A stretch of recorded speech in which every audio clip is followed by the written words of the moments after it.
Adam Matos and Megan Brown met in Pennsylvania. At the time, Megan was dating someone else, but she still started a relationship with Adam. Just 2 months later, Megan found out she was pregnant. She gave birth to a baby boy and named him Ishmael Tristan Santisteban. Megan's boyfriend at the time believed Ishmael was his child and was ready to raise him.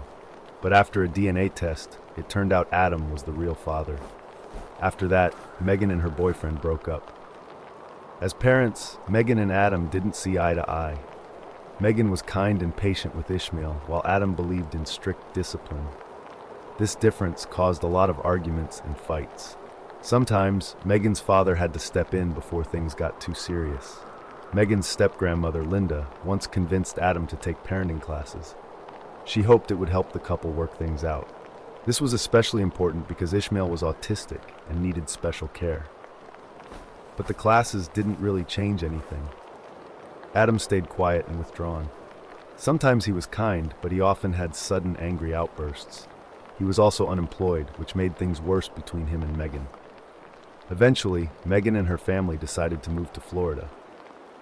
Adam followed them because he wanted to stay close to Ishmael. But now, he was expected to get a job and help with rent. In Florida, Megan started working at a bar. There, she met a man named Nicholas, and they began dating. On August 28, 2014, things took a dark turn. Adam became furious. He pushed Megan against a wall, held a knife to her throat, and threatened to kill her. Megan had told her co-workers before that Adam was becoming more and more violent. Luckily, Adam didn't hurt her that night. Ishmael woke up and Adam left the house. Megan was terrified and didn't want to leave her home. She called 911 for help.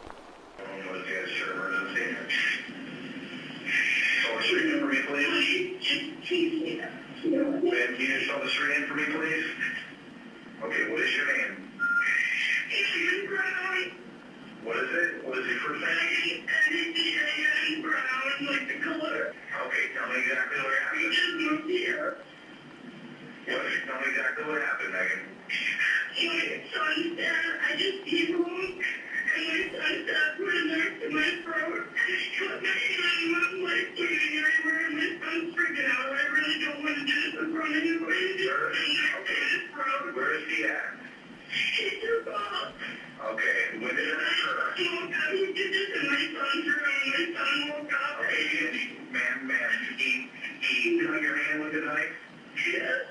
All right. Bleeding everywhere. Okay, that's the father of your son? Yes. Okay, ma'am, it's gonna be okay. I'm scared. Baby, what do you mean? You wanna play along song? Come on. Okay, so give me a, It's okay, baby. I'm sorry.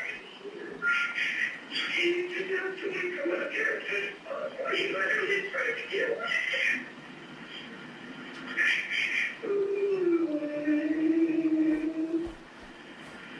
Okay, you left in a vehicle on foot.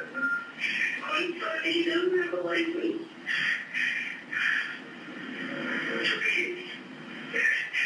She probably has his shirt, Jamie.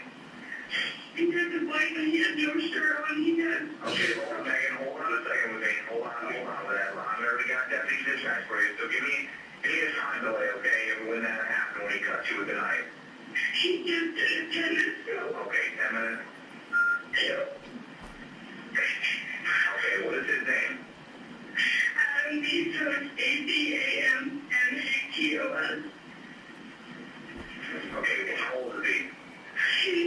He's 28. 28? Okay. Almost 29. Okay, what is he wearing? He was wearing no shirt with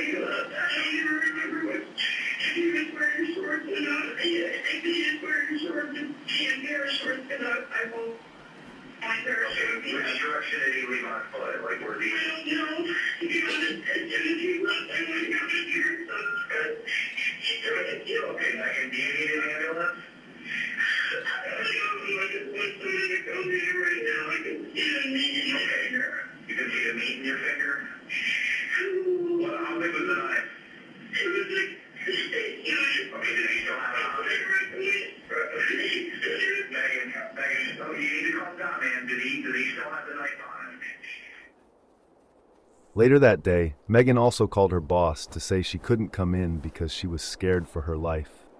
That call to her boss was the last time anyone confirmed Megan was alive. That night, around 11:45 p.m., neighbors heard gunshots.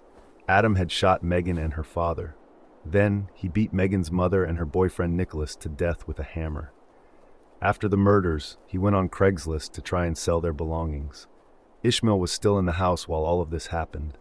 For the next couple of days, Adam left him alone in the home for hours at a time. Soon, the smell of the dead bodies started to spread through the neighborhood. Linda, Megan's step-grandmother, hadn't heard from her since August 28th. She got worried and called the police to do a welfare check. When officers arrived at the home, they found blood in several places, inside the house, in the garage, and in the family van. Not far from the house, they found 4 dead bodies. Adam was already on the run with Ishmael. He took a cab to a bus station but couldn't catch a bus that day. Instead, he checked into a nearby motel. Police tracked him down and arrested him there. At his trial, Adam claimed he acted in self-defense, but the court didn't believe him. He was convicted in November 2017 on 4 counts of first-degree premeditated murder for killing Megan Brown, his ex-girlfriend and the mother of his son, her parents Gregory and Margaret Brown, and her boyfriend Nicholas Leonard. During the penalty phase, 11 of 12 jurors voted for the death penalty, but Florida law requires a unanimous decision, and a single dissenting juror spared him from execution. As a result, the judge sentenced him to 4 consecutive life sentences without the possibility of parole, 1 for each murder. Timothy Wilson had a long history of hurting children. His abusive behavior started years ago when he was married to a woman named Amanda Powell. At the time, Timothy was serving in the military and living in Washington. Amanda had 2 young children, aged 2 and 4. In the beginning, she thought Timothy was a kind and caring man, but things quickly changed. Timothy started acting very controlling. He didn't let Amanda drive the family car or even talk to other military wives. He also began threatening her. One day, things got so bad that Amanda tried to protect her children during a fight with Timothy. She hit him with a jewelry box and broke his nose. But when the military police showed up, they arrested Amanda instead of Timothy. She ended up in jail. Eventually, Amanda and Timothy broke up. But Timothy didn't stop hurting others. He later got married again, this time to a woman named Kristen Swan. She had a young son from a previous relationship. Sadly, Timothy took his violence to a new level with this 11-year-old boy. Kristen did not stop Timothy from hurting her son. The boy looked very thin and unhappy. In fact, he was around 9 kilos underweight. What Timothy did to this child was beyond cruel. He would hang him upside down by his ankles and hit him with a wooden spoon, a back scratcher, and even his fists. The boy had injuries all over his body from the constant beatings. In January 2021, something happened that finally brought all this to light. The family went out to eat at a restaurant in Orlando called Mrs. Potato. Timothy didn't let his stepson order any food. The other child was eating, but this boy was left out. He had visible bruises on his face and looked very scared. The restaurant manager, a woman named Flaviani, noticed something was wrong. She quietly passed a note to the boy asking if he was okay. He shook his head no. Then she gave him another note asking if he needed help. The boy looked around nervously but finally made a small motion showing that yes, he needed help. Flaviani didn't waste any time. She called 911 and told the dispatcher what was happening. She explained that the boy had bruises on his face and hands and that he wasn't being given food. She said he looked scared and that the rest of the family seemed to be treating him very differently from the other child. She was nervous, but she stayed calm and gave the police all the information they needed. Orlando Police 911, this is Fahad on the recorded line. What's the address of your emergency? Yes. All right, do you need the police or the paramedics there? I don't know. I need you. I don't know what to do. I'm a manager of a restaurant, and we have some customers here with 2 kids. One of the kids is with a lot of bruises on his arms and on his face. Okay. and the parent is not done giving food for him, but is giving to the another kids that are with them. And the one is so quiet, and I ask him on a paper if he needs help. And first he turned his head saying that no, but he keep looking at me, and I write in another page if he needs help again. And he make me a sign that yes, he needs help. So I don't know what to do. Okay, so are they at the restaurant right now? Yes. Okay, what's the name of the place? It's Mrs. Potato Restaurant. Mrs. Potato Restaurant? Mrs. Potato, uh-huh. All right, and the family that's there, is it, how old is the child, first of all? How old does he look to you? About 8 years old. It's a couple with 2 kids, a little girl and the boy. The boy is the one that our parents is in trouble. I'm super concerned, and I don't know what to do. Can you give me some advice what I can do? Well, I can send the police over there. You're just gonna. Only thing is they have to be there. The police has to be able to see them when they get there, so they can talk to the child. It's the only thing we can say. What's your name? Oh, my name is Flaviani. Flavioni? Mm-hmm. Okay, what's a good phone number to reach you? Qual que é o telefone daqui? 290. Just a second. Just a second. I need to confirm. I'm so nervous right now. Okay. Okay? They are about to leave in about 10 to 15 minutes. Okay, hold on. All right, Fabiani, I'm going to go ahead and send the police over to you. We're asking everybody that's meeting with the officers if you've had the flu, any flu-like symptoms, or had contact with somebody that has recently? No. Okay. Also, how many people did you say were there in total again? I'm sorry? It's a family of 4, 2 kids and 2 adults. One Family kid of 4, about... so 2 kids and 2 adults? Yes. Okay. And the other kids are being treated fairly from what it looks like? I'm sorry? The other kids look like they're being treated fairly?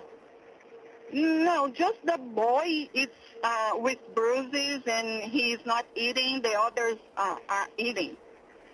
And when we get their orders, we ask what the boy is going to eat. And the father, the man said, no, he's not going to eat anything. He's going to have his dinner at home. And the 3 is eating, and the boy is separate from them, and they give anything to him. Okay. All right. Well, just keep an eye on them. Of course, you can't stop them from leaving or anything, but I will let the police will come out there as soon as possible. Just call us back if anything changes before they leave. Just to confirm, also, do you see any weapons on anybody? No. Okay. Did you ever see him being assaulted in any way or anything like that, or no? No. Okay, got it. All right, no problem. Thank you. Thank you. Bye-bye. Just a few minutes later, the police arrived. They saw the bruises on the boy's face right away. One of the officers who interviewed him was so moved by his story that she almost started crying. The injuries were so serious that the police believed the boy might not have survived much longer if help hadn't arrived when it did. When they spoke to the boy's mother, Kristen, she admitted that she knew about all of it, but she never tried to stop it. Timothy was arrested and charged with hurting a child and neglect. And Kristen was also charged with neglect. As police looked further into the case, they found out even more disturbing details. Timothy had been starving the boy as punishment for not completing certain exercises. He even set up cameras around the house to watch and control him at all times. Thanks to the quick thinking of the restaurant manager, this boy was finally saved from a terrible situation. In 2016, Cedric Larry Ford was working as a painter at a company called Excel Industries in Newton, Kansas. He was originally from Florida and was on probation at the time. Cedric had a long history with the law. He was first arrested at the age of 18 for hiding a firearm. Over the years, he was also charged with drug possession, assault, battery, theft, and breaking the rules of his parole. These problems followed him for most of his adult life. In February 2016, things took a turn for the worse. Cedric's ex-girlfriend got a restraining order against him after their relationship ended. She said he had been violent with her. During one argument, he even strangled her. She was afraid of what he might do, especially because he had a short temper and often drank heavily. When Cedric was given the restraining order by police, he became very upset. He had been drinking and also using methamphetamine. The drugs and alcohol made his behavior even more unpredictable. Cedric also had guns. His ex-girlfriend had helped the police take the weapons away from him earlier, but after he threatened her, she gave them back. On February 25, 2016, Cedric went on a violent rampage. He was under the influence of alcohol and drugs when he started shooting. Around 5 p.m., he fired shots from his vehicle at 2 cars stopped at an intersection.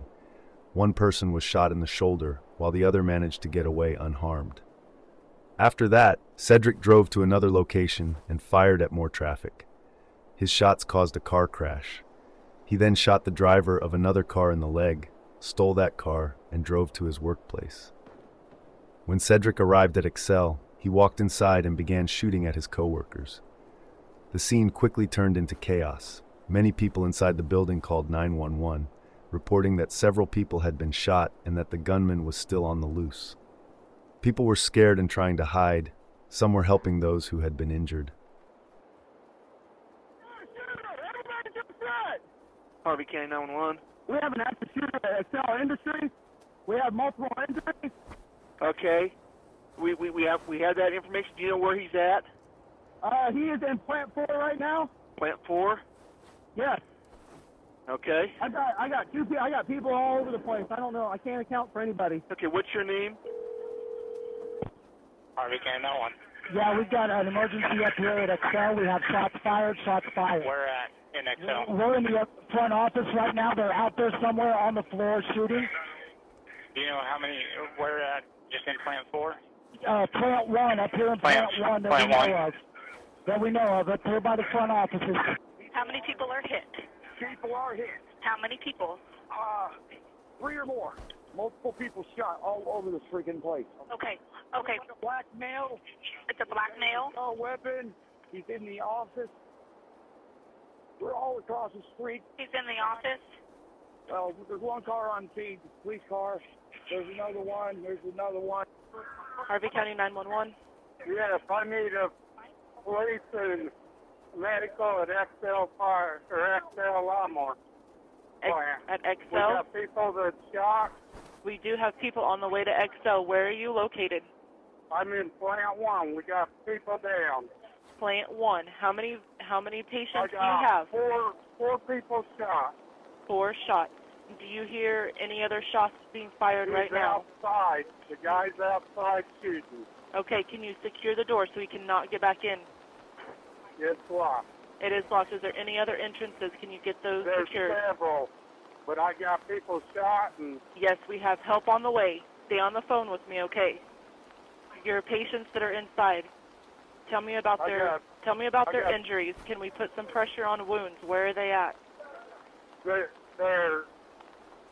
we got one that's real. We got 2 that's real bad. You need to get here. Okay. We got 2 in the shoulder, 1 in the thigh, and 1 I don't know.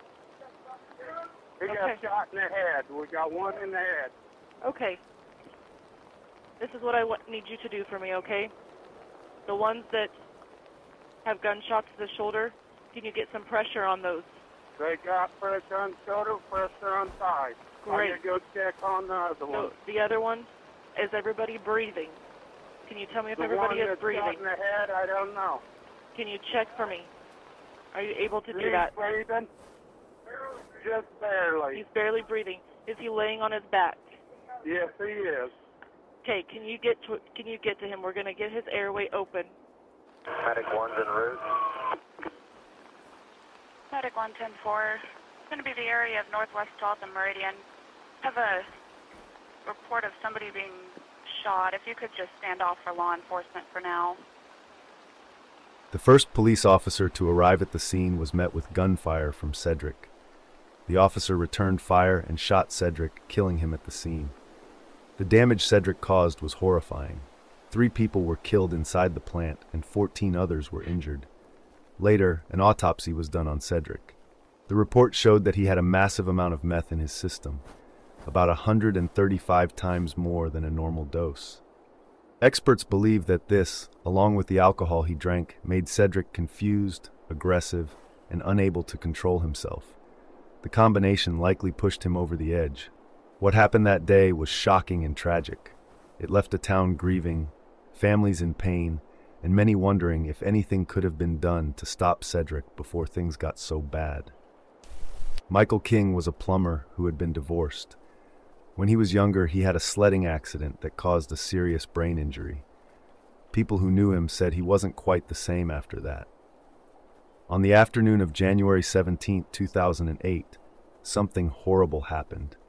Around 2 p.m., Michael parked his car outside the home of a woman named Denise Amber Lee. He broke into her house, tied her up, and took her away. Denise was a 21-year-old mother and wife. Her husband came home from work and quickly noticed something was wrong. He couldn't find Denise and saw signs that someone had broken in. He immediately called 911 and told them he believed his wife had been kidnapped. Meanwhile, Michael drove Denise to his own home. There he hurt her.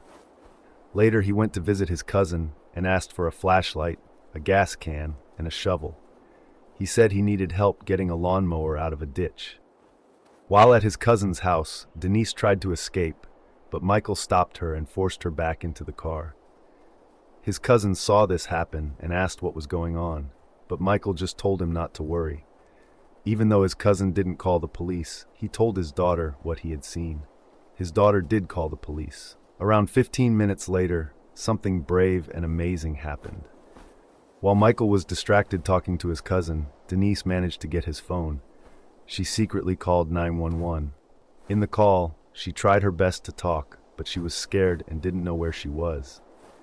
The operator tried hard to get information, but the call didn't give police enough to track her. Michael's phone didn't have GPS, so they couldn't find her location. Hello?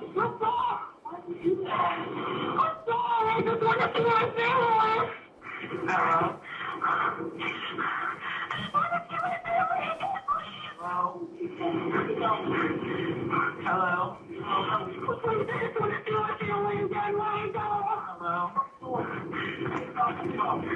Let me go. Please let me go. I want to see my family again.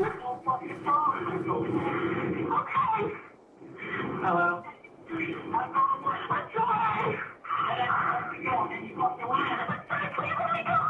I'm sorry. Hello? I'm sorry. Please let me go. What are you doing? I want you back. Please let me go. Hello? Please let me go, God, please. Oh, yeah, what? Hello? Help me. What's the address? What's the address that you're at?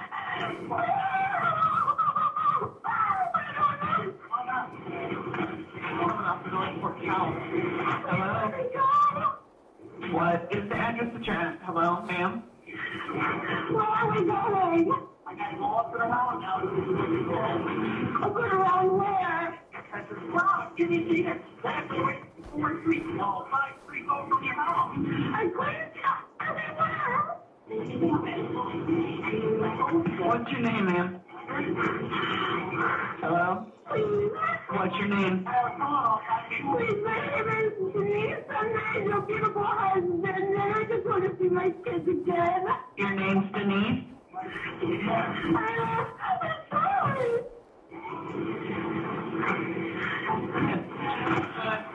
Please, God, please protect me. Are you on I-75? Where are we?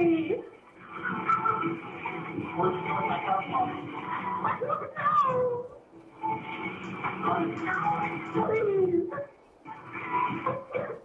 Please. Where are you at? Can you tell if you're on I-75? I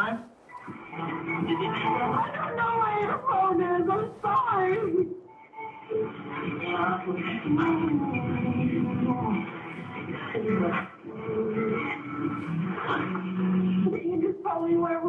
Are you blindfolded if you don't press the button? I don't have your phone. Please, God. I don't have it. Sorry. Do you know this guy? I don't know this. I'm sorry. Denise, do you know this guy? She might have the phone laid down and not hear a thing I'm saying, too. He keeps saying on the phone. I don't know where it is. Maybe if I could see it, I'll find it.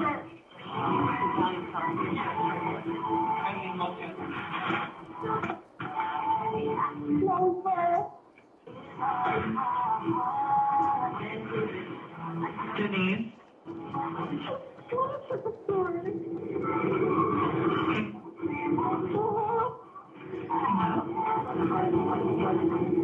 How long have you been gone from your house?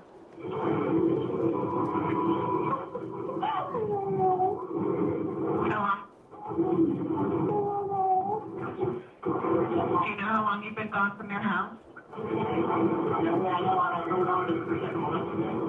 What's your last name? Lee. Lee? Yeah. Do you know what street?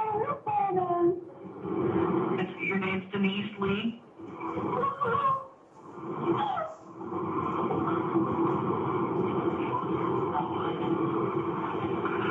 Can you tell at all what street you're on? No. Do you know this guy that's with you? No. You don't know him from anywhere? No, please. Oh, God, help me. What's your address? What's your home address, do you know? I don't know. Please take me to my house. Please take me home. Oh, my God, please. Can you see, or do you have a blindfold on? I can't see. Where are we?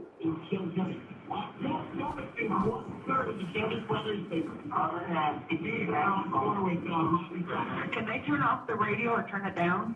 I can't hear you. It's too loud.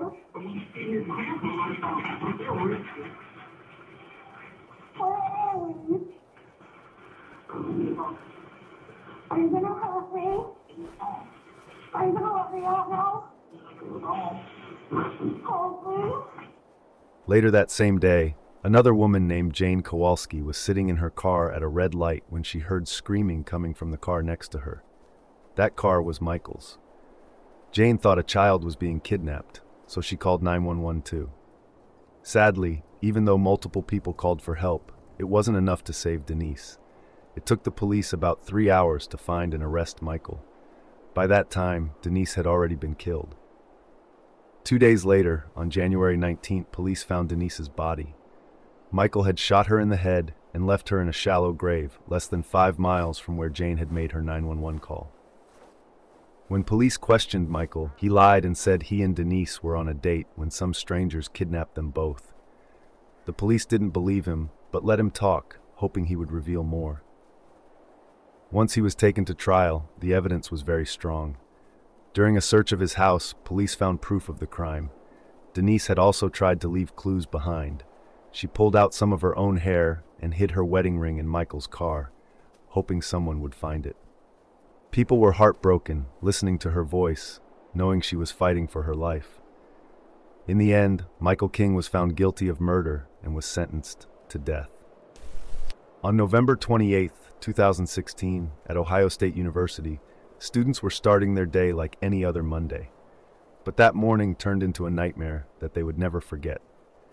The attacker was Abdul Razak Ali Artan, a 20-year-old student originally from Somalia.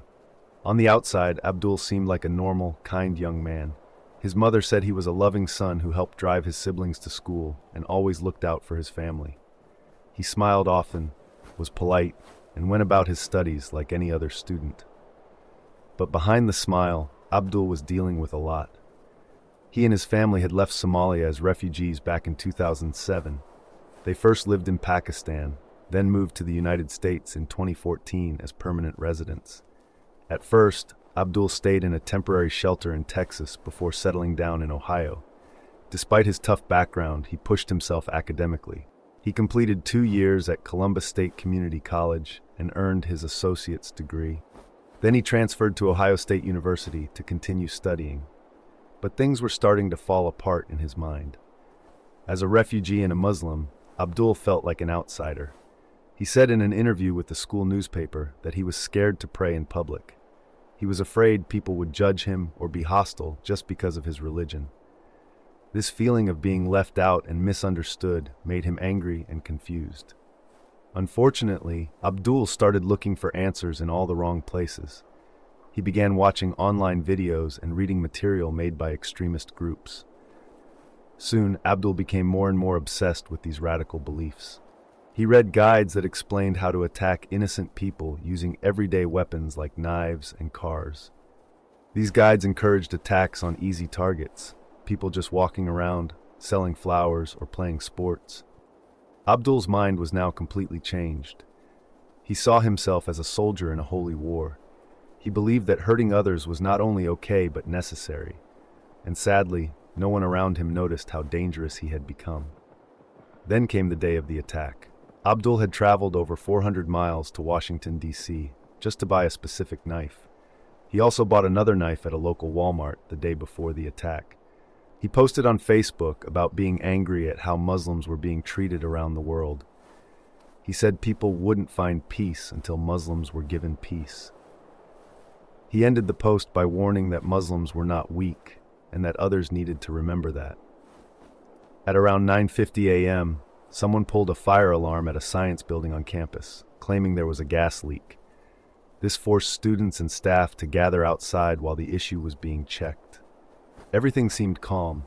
Then, without warning, a silver Honda Civic sped toward the group. It jumped the curb and plowed into the crowd. People screamed and ran as bodies hit the ground. A professor and even a police officer were among those hit. Abdul then jumped out of the crashed car holding a knife. He began slashing and stabbing at random, trying to hurt as many people as possible. Panic spread quickly. Students ran for shelter, hid in classrooms, and barricaded doors. Others called 911, begging for help. 911, where's your emergency? Yes, Watts Hall on OSU's campus. Somebody just drove through a crowd full of people. He's not firing a gun. Or I don't know who's firing a gun. Looks like a campus police officer. Okay, Dude just drove through. We need an ambulance here fast, please. There's a guy hit. He's on the ground. There's another person on the ground. Hold on. Let me get you over to OSU PD, okay? What's this guy look like with the gun? Do you know? It was a black male. He took off running. He looks like they stopped him. There's an ambulance coming up the street right now. What kind of car was it? It's sitting right here. It's a silver Honda Civic. The guy took off running that way. 911. Hey, it's Columbus with the transfer. Ambulance here in front of Watts Hall, 19th and College Avenue right now. There's a man bleeding from his head. Okay, wait a minute. Where are you? Watts Hall, 19th and College Avenue. 19th and College? Yes, ma'am. What's going on with him? There's a man who drove a car through a group full of people. He hit an OSU employee. He drove it into a crowd of people. The car is now sitting in front of the building. The man got out of the car and took off running. But I just need an ambulance here right now. There's a man who OSU, it's Watts Hall, 2041. Watts Hall on OSU's campus. I'm going to get your medic. Yes, ma'am. A campus police officer named Alan Harujko was already nearby, helping with the earlier gas leak report. Alan had just finished a long overnight shift, but volunteered to help that morning anyway. When he saw the car crash, he thought it was an accident at first, but when he heard people screaming, he rushed in. Alan quickly found Abdul running with the knife, chasing and attacking people. He shouted for him to drop the weapon, but Abdul didn't stop. Instead, he turned and charged straight at the officer. With students nearby, Alan had to wait until there was a clear shot. Finally, when Abdul ran toward a woman and then looked back at the officer, Alan fired. He hit Abdul multiple times in the head and chest. Abdul died at the scene. It all happened within a minute of the attack starting. Students nearby later said that Abdul had a crazed look in his eyes. Thanks to Officer Allen's fast reaction, no one else was seriously hurt after that. In total, 11 people were injured, 6 from the car and 5 from stab wounds. Thankfully, all of them survived and made full recoveries. Abdul was the only person who died that day. After the attack, ISIS claimed responsibility, calling Abdul one of their soldiers. However, the FBI found no proof that anyone helped him plan the attack. It seemed he had acted alone, but was heavily influenced by what he read and watched online. It was a quiet Saturday afternoon when 35-year-old Sarah Nicole Morales, a local librarian who was pregnant, was driving along Volusia Avenue. While on the road, a 40-year-old man named Andrew Dare was riding his motorcycle. He tried to pass Sarah's car, but Sarah did not like this. Instead of letting him go around her, she suddenly swerved her car into his lane. Andrew was forced to quickly move out of the way so he wouldn't crash. Andrew started shouting and waving at her while they continued down the road. Instead of backing off, Sarah did something shocking. She hit his motorcycle again. This time, she made contact, leaving marks on his bike and almost causing him to fall. Other drivers saw what happened. They tried to get Sarah to stop her car and wait for the police, but she didn't listen. Instead, she sped off and tried to get away. One of the witnesses called 911 to report what happened. 911, where's your emergency? Hello? Yeah, there's a lady in a blue Kia Mustang. She just put his eyes on the fucking bike. Her license plate is.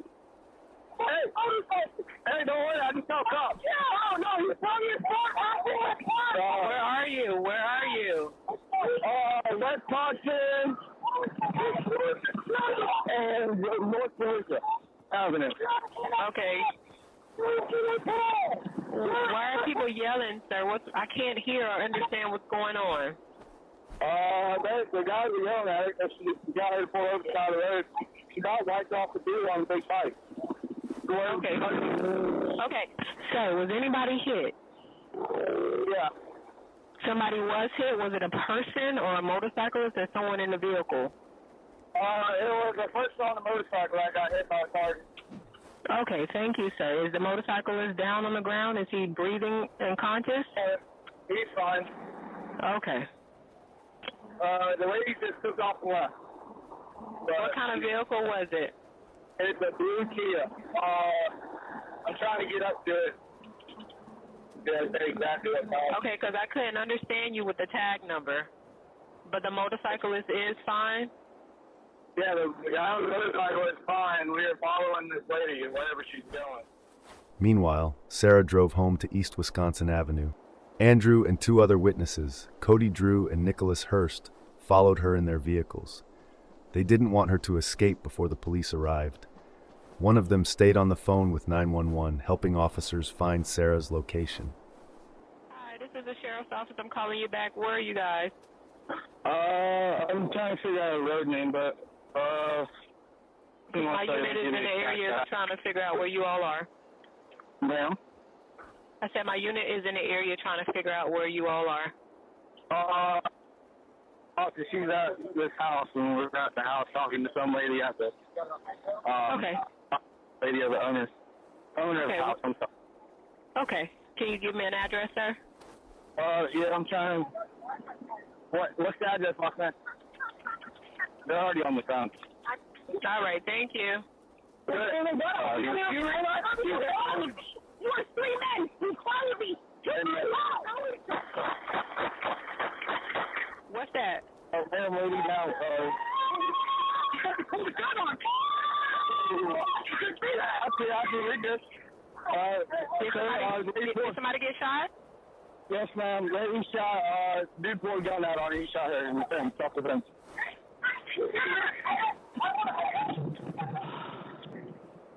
After shooting Sarah, Andrew stayed on the scene. He didn't try to run. When police arrived, body camera footage showed Andrew lying on the ground with his hands up. He followed all the officers' commands. In the video, Andrew tells the officers that Sarah tried to kill him and the other 2 men. He says he only defended himself and didn't want to hurt anyone. Sarah was rushed to Halifax Hospital, but sadly she didn't survive her injuries. Her unborn baby also passed away. After a full investigation, no charges were filed against Andrew. Police said he acted in self-defense. He also had a legal permit to carry a weapon in Florida. 15-year-old Giovanni Diaz and 16-year-old Dylan Murray were friends who lived in Lake Wales, Florida. They weren't best friends, but like most teenage boys, they hung out sometimes and had fun together. A few weeks before March 19th, Gio told Dylan something personal. He said that 2 years ago, he had a relationship with a girl they both knew. What Gio didn't know was that Dylan had strong feelings for that girl. Even though she didn't like Dylan back, he was still very jealous. When Gio shared what happened between him and the girl, Dylan saw it as a betrayal. On the morning of Monday, March 19th, Dylan texted Gio and asked him to meet up. He told him to come hang out at The Rocks, a place in the woods where local kids like to go. Gio agreed. Throughout the day, Dylan sent 13 more messages reminding Gio about their plan. Gio didn't respond to those texts, but he did show up later that afternoon. About 15 minutes after the two boys met in the woods, Dylan was seen leaving alone. He came across someone on the way and said he had hit his friend with a bat and didn't know what to do. The person told him to go home and call 911. After Dylan left, the witness went into the woods and found Gio's body on the ground with a metal baseball bat next to him. When Dylan got home, he called 911.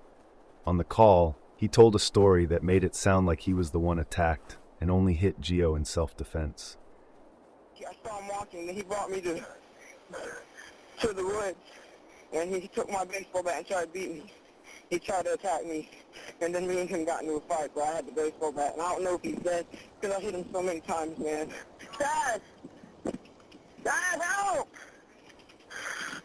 Dad, help! Dad, help!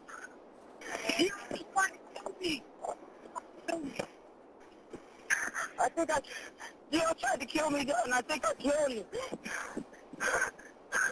I'm not playing, Dad. He texted me in the morning.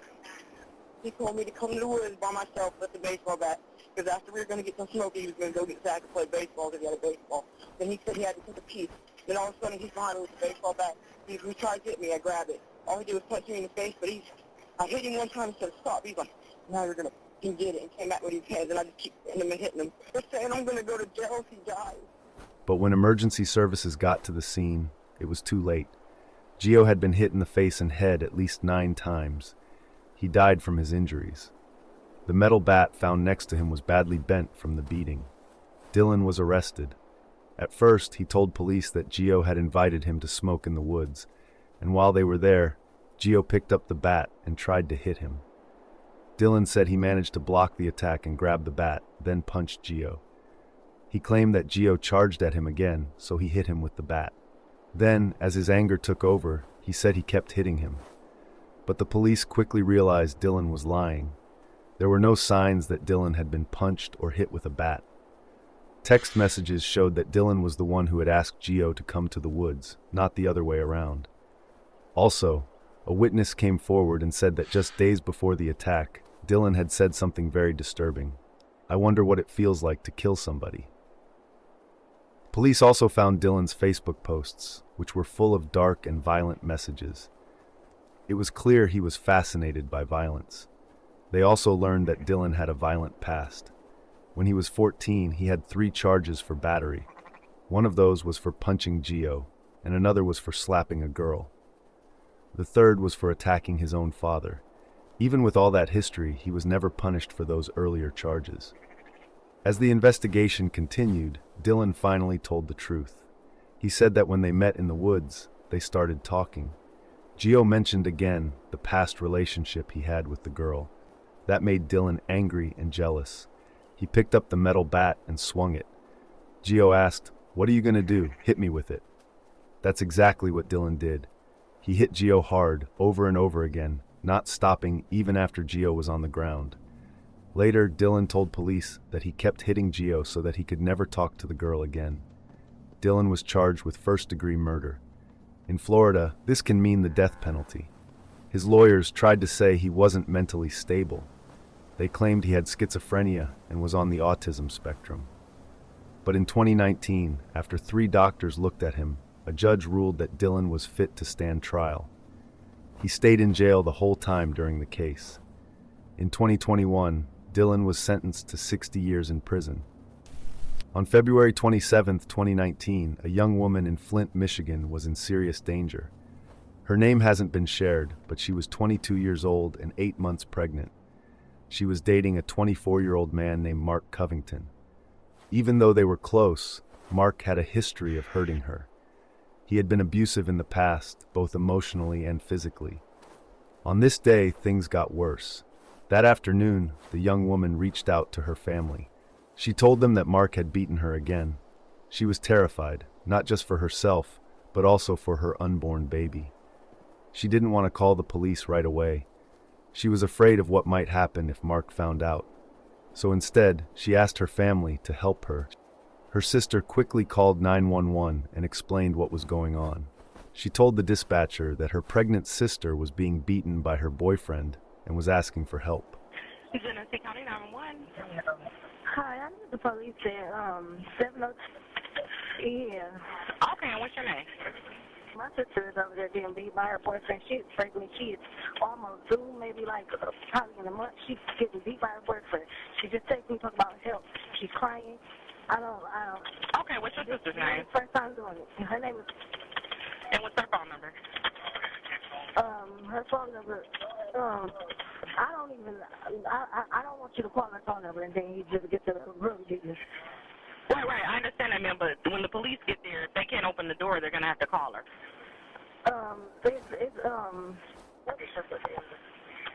Okay, what's the boyfriend's name? His name is, yes. Yeah, he drives And how old is he? He like 25, I don't know, but he drives Denali. Oh, okay. Is he black, white, or Hispanic? He's black. Did she mention any weapons? No, but he always have a gun on him, so I know he got a gun on him. Has anything changed since you called last? No, he's still up there beating her. Okay. The information has been sent to the police officers. With the weather and the road conditions being the way they are, I cannot give you an ETA. All I can say is that the first available car will be dispatched to you, okay? If he returns or anything changes... He's there now. He's in the house. He's locked. He's got a lock in the house. The fuck? How you want to ma'am? The fuck can't be here. Ma'am. The fuck? Ma'am. However, the police weren't able to respond right away. The dispatcher said they were short on available units and that someone would come as soon as they could. Because the roads were bad that day, things were even slower. The sister waited near the house but didn't go inside. She was too scared of what Mark might do. When help still hadn't arrived, she asked another sister to come with her. They made another call to 911, asking again for someone to come. The sisters stayed nearby, hoping someone would show up in time. Meanwhile, their father also got a call from his daughter, the pregnant woman. She told him that Mark had taken her phone and locked her in the house. She was scared and told her dad to call the police. So, her father called 911 too. If I need a cruiser to go to 90, call me saying her boyfriend got her locked in the house. Black. You know what he's wearing today? No, I haven't been over there. I just got the call. My daughter was like, he snatched her phone. She's like, Daddy, call the police. He's taking my phone. I have no idea, sir. She changed it because he keeps breaking her phone. She just got a new phone. All right, we've got the call. We're going to get over there, okay? You know if any weapons are involved by chance? I have no idea, sir. You know if anybody's been drinking or doing drugs by chance? I haven't been over there. I have no idea, sir. All right. Okay, we'll let them know. Thanks. Finally, around 6 p.m., the pregnant woman managed to get her hands on a phone and called 911 herself. But by then, it was too late. Your boyfriend... Listen to me. What happened? My boyfriend been shot. Okay, listen to me.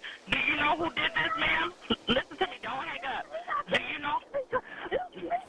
Can you talk to me? Ma'am, please hurry up. Ma'am, listen to me. Listen to me. I'm going to get you some help. Who did this? 902, please come on, ma'am, please. Listen to me. Who shot him? She told the dispatcher that someone had been shot. She couldn't speak clearly, but it became clear that she had shot Mark, using his own gun. The dispatcher tried to keep her on the phone and asked who had been shot, but the call was cut off.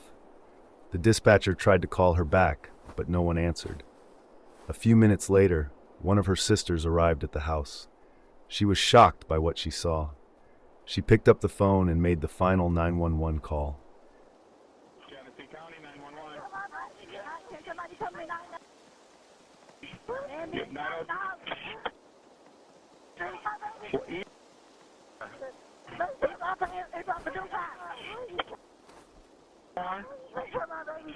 What's going on? What's going on?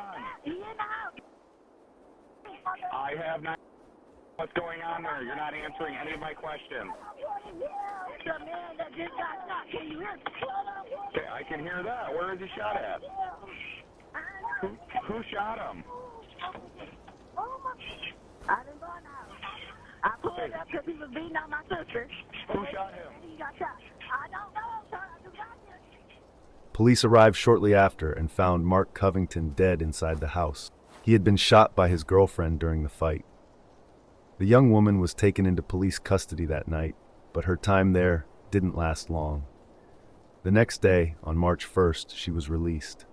After looking into the case, authorities decided not to press any charges. They believed she had acted in self-defense. She had been attacked while 8 months pregnant. She was scared for her life and her baby's life. In the end, she did what she had to do to protect herself. Anthony Templet didn't have a normal childhood. His life started out in fear and isolation. When he was just 5 years old in 2008, his father, Bert Templet, kidnapped him from his home in Texas and took him to Louisiana. This wasn't the first time Bert had done something like this. When Anthony was only a baby, Bert once took him away just to hurt Anthony's mother, Linda. Bert had a long history of violence. Between 2001 and 2002, he was charged with assault 3 times. Though 2 of those cases were dropped, people close to him knew how dangerous he could be. Bert and Linda were together for 10 years, but it was far from a happy relationship. Bert was abusive in every way, physically, emotionally, and mentally. Even when Anthony was still a baby, Bert would hold him with one arm while hurting Linda with the other. In 2007, Linda finally got a protective order to keep Bert away. But within 2 months, he kidnapped Anthony, and she wouldn't see her son again for the next 11 years. Bert moved to Baton Rouge, Louisiana, and tried to erase the past. He told Anthony that his mother was a drug addict who didn't care about him. In truth, Linda and the rest of the family never stopped looking. They even posted missing child flyers around Baton Rouge, especially because they knew Bert had relatives there. But no one found Anthony. Bert kept Anthony isolated from the outside world. He didn't let him go to school, didn't allow friends, and even tracked him through his phone. There were cameras around their home to monitor him constantly. Anthony had almost no contact with anyone outside of Bert's control. One of the few people in his life was his stepmother, Susan Templet. She homeschooled Anthony, starting with kindergarten-level lessons when he was already 10 years old. He was far behind in education. Susan taught him the basics, letters and simple math. But Bert told her to stop teaching him math, saying he could just use a calculator. Susan was also abused by Bert. He controlled every little thing she did. He had an app that told him when the car stopped running, how many grocery bags she brought home, and more. Their relationship was full of violence and fear. In January 2019, she finally got a protective order against Bert. She told the court how he had punched her, broken her tooth, and even threatened to murder her. He once threw her wedding ring and made her go find it, just to humiliate her. No one really knew what was going on inside that house. To outsiders, Bert just seemed strange. But behind closed doors, he was controlling and violent, and both Susan and Anthony were suffering. Then in June 2019, things reached a breaking point. Bert became suspicious that Anthony might be talking to Susan. Angry and paranoid, he went after his son. Anthony, now 17, tried to defend himself. He ran into Bert's room, shut the door, and grabbed a gun. When Bert tried to break in, Anthony opened the door and shot him 3 times, including in the head and chest. Right after the shooting, Anthony called 911 and told them what had happened. Emergency. I just killed my dad. What do I need to tell you? So you said you just killed your dad? Yeah. Okay, and what's the address?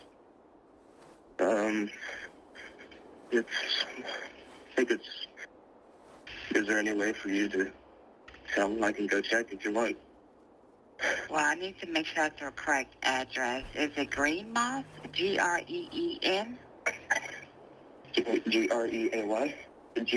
It's gray? Gray?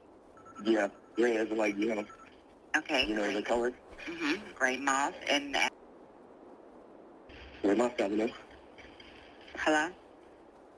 Yes. Mm-hmm. So that's the correct number, the 17. Yes. Okay. And your phone number is 225. Okay, and is he still alive or? He might be, I don't know. I think I shot him like 3 times, I think. You shot him 3 times? I'm not sure how many times I hit him. I know there's blood on the floor, so I know he's at least been shot once. Okay. I shot 3 times at him. He's on the ground. Okay, you shot him 3 times with a gun? Yes. Okay. 100%. Okay. Or at least I tried to. He tried to attack me. We got into a fist fight, and I ran in his room and locked the door and grabbed the gun. And I unlocked the door, and he tried to and then I shot him. Okay, and around what age is your father? 50-something. Okay, 50. Yeah, whatever. Okay. Yes. And are you there right now, or have you left? No, I'm still here. Okay. You still at your dad's house? Yes. Okay. All right, and what's your name? Anthony Joseph Tomplin. P-E-M-P-L-E-T. P-U-M-P? T-E-M, like a temple, okay, but add a T at the end. Okay.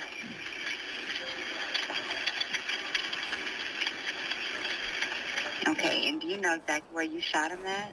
The areas? Yeah. Where? Excuse me? Where? The address I just gave you, I guess? No, the different areas of his body. I aimed for the head, but I might have aimed in the chest. I'm not quite sure. Are the cops coming? Is someone? Yes, I have an ambulance on the way. Okay. Okay, sir, but I am going to transfer you over to another department. They have some additional questions to ask you, okay? All right. Are you certain that the cops are coming to the right address? Like, I'm not 100% if I give you the exact right address. Police arrived and arrested him. At first, he was charged with second-degree murder. But once the case gained attention, the truth started to come out.